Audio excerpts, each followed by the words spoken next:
What's up, YouTube? Tech Mobbin here, bringing you my new Nzxt 810 switch case from Amazon.com, valued at $160 when I purchased, not including shipping or handling, because of course, as I mentioned in other videos, I am getting that free, college student discount right there.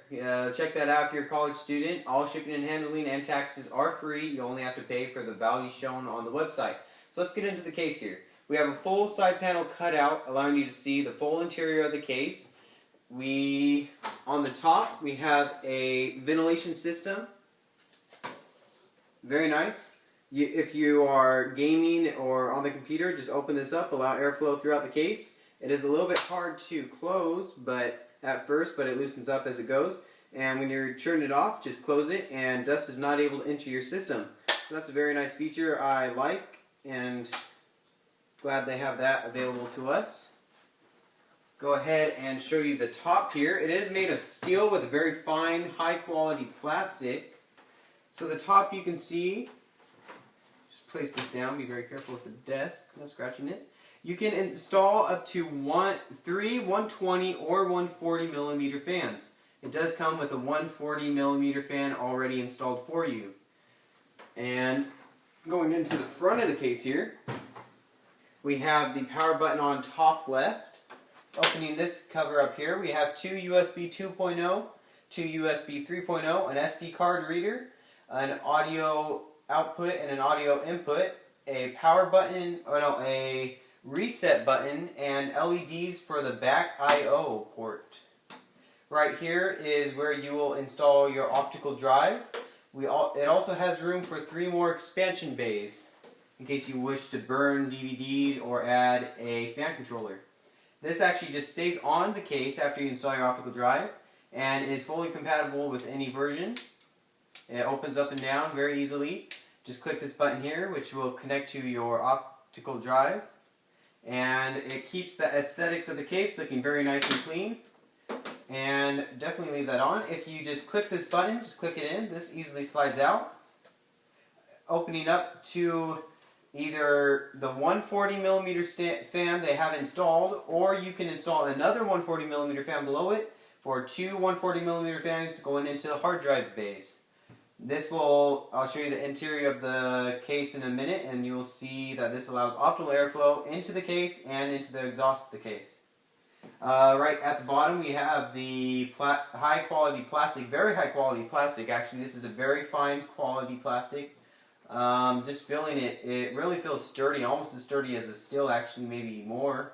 It will definitely not prevent any scratches on your desk or anything. I really do like these fan filters though. They're a nice mesh, really nice. Can just get some compressed air, blow out the dust, prevent dust buildup.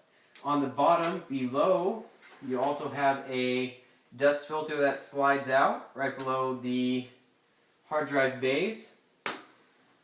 And moving to the back of the case, just turn this around here.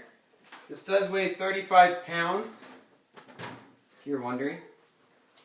So we have the I/O cutout, a 140 millimeter fan already installed for you for exhaust, 4 custom cutouts for your reservoir liquid cooling, or if you decide to do your own custom liquid cooling. Very fine, will not cut into any cables if you're worried about the liquid spilling out. As actually I'm debating right now between the H100 or just a regular CPU heatsink fan. Well, I think I might go with H100, but besides that, into the case, we have 9 PCIe cutouts, or slots available for up to, well, actually 9 GPUs, which you won't really need. Someone's calling me, that's annoying.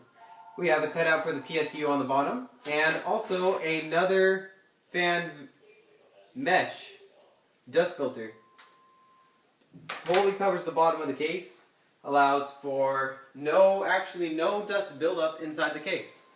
Be very careful when carrying this case, as carrying the bottom you could actually damage the dust filters, and I mean it probably wouldn't do anything really to the case, but that would suck to break those, and then you have a broken dust filter. So everything is all thumb screws. You don't really need any screwdrivers or anything, except a couple on the inside, like the PCI slots. Ooh, that'll scratch at the table. Do need a little bit extra help, but everything inside the case is easily taken apart. Ooh, really like it. All thumb screws everywhere. Very nice, easy to access, and very nice finish on the inside. So going to the interior of the case, let's start out with the motherboard compatibility. It allows ATX, micro ATX, mini ATX, flex ATX, SSI CEB, and SSI EEB motherboards. They are all labeled, so it tells you where to put the standoffs for your motherboards, which is very nice for all beginning builders like myself. I don't have to worry about where the standoffs will go or take a long time figuring that out. Just find out what type of motherboard, which I have an ATX Z77 Sabertooth motherboard. Just put the standoffs in the holes that are labeled the A label, and ready to go. Big cutout. You can almost fit your whole hand right underneath the CPU cutout here for cable management. So that's real nice. There is a fan control for up to 6 fans in the back that take a 3-pin for your fan controller, which is actually installed in the case. That's real nice. I believe these are already connected to it if you wish to control those as you're opening up the back of the case. Right here, it does allow small to large, a PSU being installed with the standoffs on the bottom, and also ventilation going through. Next to the PSU, there are multiple cutouts for the PSU and motherboard for cable management, which is very nice. We have 1, 2, 3, 4, 5 cutouts right by the PSU. Very nice. Will not cut any of your cables. Very fine, very smooth. And also, same plastic material by the motherboard. Another 5 cutouts for your motherboard cable management. Going on to the optical drive bays up here, we have a lock and unlock system. After installing your optical drive bay, which clicks in, you can actually lock this, slide this to the left, and it is locked in place. You do not need to use this if you do not want to, but it is there for your use if you choose to do so. Just click it to the right, push this in, and it unlocks easily. Just a little extra protection for all of you who worry about loose components or anything, or moving it around a lot. Let's go into the fan that is installed on the drive bay. There are 2 SSD drive bays, 3.5 inch or 2.5 inch. They do carry 3. There are 3 bays inside, which I'll show you in a second. There is a 140mm fan already installed on the top drive bay, which is, I believe, hooked up to the fan controller. So that's nice. You can install a 120 or 140mm fan on each of these, and these are easily pulled out by unscrewing the 3 thumb screws that come with this attached to it. I already unscrewed them. This just slides out easily, grabbing the 2 handles that come with it, and you can actually see everything that is inside of this. These, you just pinch them on the sides, and they easily slide out, which reveals a component box that comes with the case itself. So opening this up here, we find inside wire ties for your cable management, so you don't have to go buy those. A CPU 8-pin connector extension. That's very nice. Gives you more length, not having to struggle with wire management or anything. And there are also screws that are labeled for you, and that is actually a very nice feature to this case. All the screws you need are already labeled. You have the standoffs right here already labeled for you. The screw hexagon, long screws, they also tell you their dimensions, and every other screw you can imagine for fans, motherboard, etc. So we'll put these off to the side, slide this back in here. And going into the internal of the case again, after uninstalling the drive bay, the bottom drive bay, you can actually unscrew this, take this out, either install a 120 or 140, 2 of these, two 120 or 140mm fans on the bottom, or up to a 240mm radiator.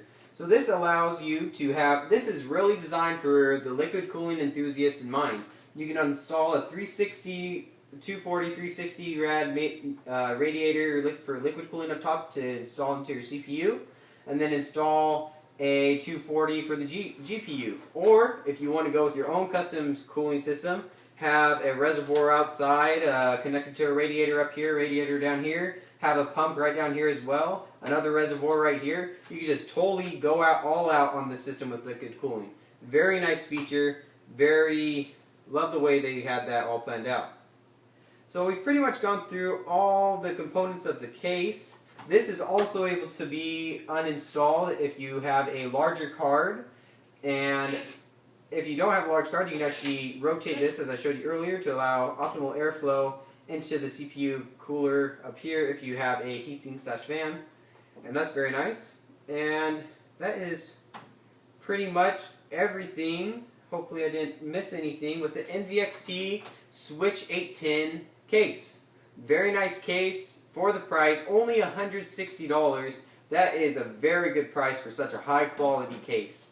Thank you for watching. Subscribe for upcoming videos. My next video will be on my GPU unboxing. Not very exciting, but the whole case should be done. The whole build will actually be done sooner than I anticipated. It will be done mid-June, and upgrades will be installed by late June. So stay tuned, subscribe, like my videos, and thank you for watching.